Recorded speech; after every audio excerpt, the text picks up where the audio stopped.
காங்கேயம் காளை இனத்தை பாதுகாக்க ஜல்லிக்கட்டு மற்றும் ரேக்லா போட்டிகளுக்கு அனுமதி அளிக்க வேண்டும் என காளை வளர்ப்பவர்கள் கோரிக்கை விடுத்துள்ளனர். திருப்பூர் மாவட்டம் தாராபுரம், மூலனூர், குண்டடம் உள்ளிட்ட பகுதிகளில் விவசாயத்திற்கு இணையாக ஜல்லிக்கட்டு மற்றும் பந்தய போட்டிகளுக்கு காளைகளை வளர்க்கும் தொழிலும் நடந்து வருகிறது.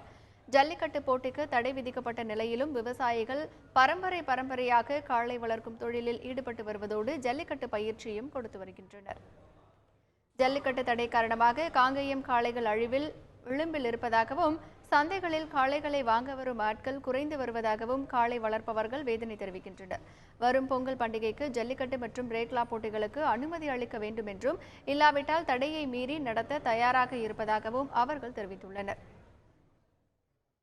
கிடாய்க்கணு வாங்குறதுக்கு ஆள் இருக்காங்க, ஆனால் காளைக்கணு வாங்குற சுத்தமாக ஆள் இல்லைங்க. இந்த தடை மழை இல்லாதனால விவசாயிகள் பயிர் வச்சு வெள்ளாமை எடுக்கிறதுக்கு ரொம்ப கஷ்டப்படுறாங்க.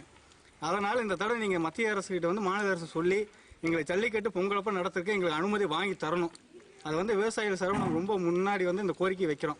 நீங்கள் வாங்கி தரல அப்படின்னா அந்த தடை மீறி நாங்கள் நடத்துறதுக்கு நாங்கள் தயாராக இருக்கிறோம். இன்னைக்கு ஜல்லிக்கட்டும் ரேஸும் இருந்திருந்தா இன்னைக்கு விவசாயிகள் இன்னைக்கு வறுமை கோட்டில் இருக்கனால இன்னைக்கு இருக்கிற காளைகளை நல்ல ரேட்டுக்கு கொடுத்தா விவசாயிகள் வளர்ச்சியாக நல்ல மாட்டோட ரேட்டுகள் எங்களுக்கு நல்லா கிடைக்கும்.